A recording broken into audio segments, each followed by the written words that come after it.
This is Micornus, Phokane, the leader and the founder of the Young Men Empowerment Forum. We are continuing with this topic that speaks about how to have effective coaching dialogue, how to conduct an effective coaching dialogue with your mentee, with your team member, and so on. Because it's very important that you learn as a young man to conduct what we call effective coaching dialogue. And it's very important that every coaching dialogue must be effective, because if it is not effective, remember, it is a waste of your time and a waste of the time of the mentee or the team member as well. It must be effective, and the effectiveness of it is determined by what? The results, the outcomes of your coaching must be the ones that we point at and say this was effective coaching. Now, I'm outlining some nuggets that will help you as you do effective coaching dialogues with your own team members. The first one that I want to deal with today, the nugget that I want to outline to you, is to not expect them to behave as you would like them to do. If you are going to coach someone, don't expect them to behave your way. Because remember that this is an individual that you're dealing with. This is a person of his own volition, a person of his own emotions and wisdom and intelligence, a person of his own habits and character and personality, a person of his own background, experience and learnings in the past, a person born from a different culture maybe. Now, you're dealing with someone here that is a complete human being on their own. So you're not creating a new human being. And it is very important for all coaches to understand that. You're not going to impose what you want upon a player, for instance, upon a team member, for instance, upon a mentee, for instance. You're not going to impose that and not allowing them to be themselves. Don't ever expect them to behave as you behave. Because whatever they're going to do is actually the achievement of the results that are going to determine. How they've done it should be confined to the coaching, should be directed by the coaching, of course, but you must allow them their own way. Let's give an example. If we look at football in South Africa, for instance, South Africans are not having strong muscles, they are not having strength to push people and so on, but they're very skillful. Football players in South Africa are very skillful. Now, if you're a coach who believes in strength and muscular strength and so on, believe me, you're not going to win with these individuals. You're not going to manage to achieve results with these particular individuals. So therefore, when you coach them, you must coach them knowing that they are individuals of their own. They are people with their own minds and physique and so on. They are people with their own skills and knowing how to do it. So it's very important, therefore, that you don't expect them to be you. You don't expect them to behave like you. You don't expect them to do it your way. You may coach them and align them to a system. That's acceptable. That's okay. But when you are going to coach them by telling them what to do on a particular way, how to dribble, how to trap the ball and all that, that is not going to help. And I want to emphasize that when you are coaching people, do not expect them to behave as you would like. Allow them to be themselves. Allow them to live their own way or to play their way. And as long as they are aligned to the system, let it be. Now, when you coach an individual, remember that, as I said, they are having their own creative ideas. They've got their own mind, intelligence. So don't undermine their intelligence and their creative mind by confining it to the way you want it to be done. Don't become an instructor. Don't become somebody who's a commander.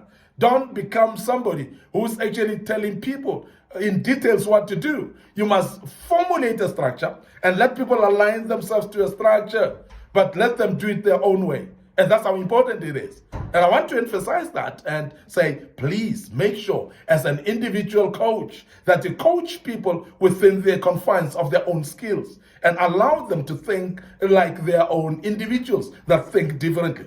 Be creative on their own and let them be creative and allow them to be creative as well. And this is very key. When you coach people, do not expect them to behave like you.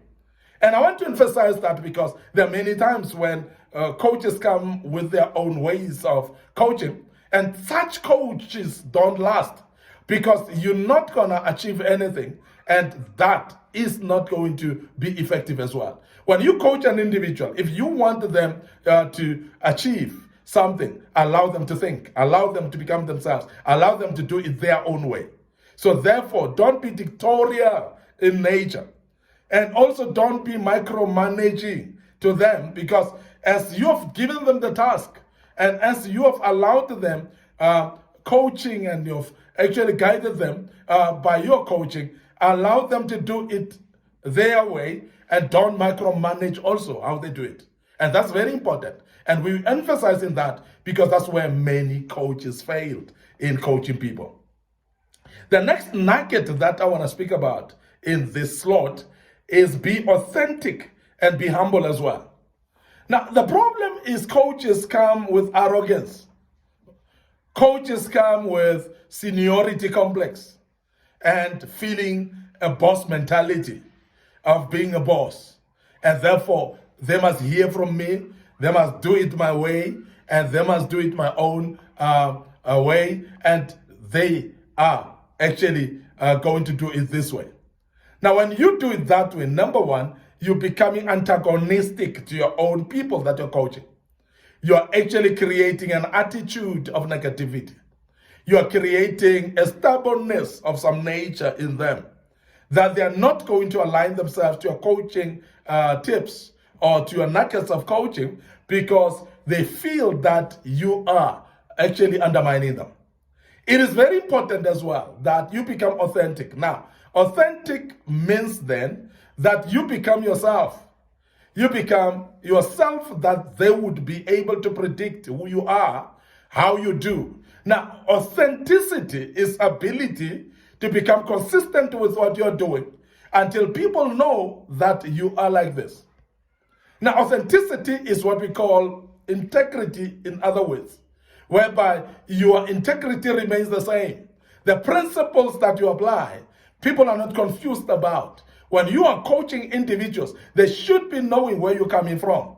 They should be knowing also your philosophy. They should be knowing also the directives that you give them or advise them about how they apply them. They must know that it is in a matter of principle. That's being authentic as well. Because authenticity is becoming original and being somebody who's not fake in nature. And I'm saying this because there are many people that when you coach, you've learned coaching from someone else, and then you behave like that particular person. Then you're not yourself anymore. You're not authentic because you look to be mimicking somebody. Now that confuses the people that you're coaching. And I'm emphasizing that because it's very important that you become authentic, you become yourself. And remember, no two people are the same. So if you've seen another person coaching in a different way, we can learn from how they coach, but we cannot become them in our coaching. And that's very important. And I want to emphasize that as an individual, that be authentic, be a person of yourself, be somebody that's predictable on your own, be able to behave in line with the principles that are predictable. I've always given people an example of, when we speak about integrity, I've given people an example of a statue, for instance. A statue is authentic because a statue doesn't change its behavior. If it is raising its hand, it will raise its hand along for the next 100 years. And it will be known by raising its hand. And it will be predictable. It will be something that you would actually know that the hand is raised even when you're sleeping. When you are sleeping and when you wake up, you would know that statue's hand is actually raised up. And that's the predictability of it. And that's authenticity. Now, authenticity is ability to be consistent with what you are doing and stick to the principles in a way that you are known that you are like this, as I've said earlier. And statue is an example of that, and become a statue in that regard. Because remember, that is building what we call character out of you as a coach. And as an individual coach, I want you to build your own character, that even the people that you're coaching, they want to know what character of a coach it is, so that they can be able to align themselves to your coaching advisors. So when we speak about effective coaching dialogue, you must not be rigid in this regard. Be authentic, be yourself, and then you'll allow space for people to be themselves as well. Because that's creating environment of authenticity from the mentor and the mentee both. And therefore, it makes all of you to become authentic because they would have seen you as authentic. I want to end up here today. Your host, Micornus, Phokane, the leader and the founder of the Young Men Empowerment Forum. Thank you very much for listening to us and be part of this great topic. We will wrap it up tomorrow, and I hope that you'll follow us as we wrap it up. But by the way, in the meantime, remember our Facebook page, Young Men Empowerment Forum, our Facebook page, Micornus, Phokane. I want you to like and follow those pages. Make sure that you click notification buttons on them and be notified every time we've posted videos. Don't forget our YouTube channel. Subscribe to our YouTube channel. Please make sure that you also follow us on all our social media platforms. And we've got a lot that we've posted in the past regarding different topics that will help you in your life. Allow me to check out right here and say cheers for now.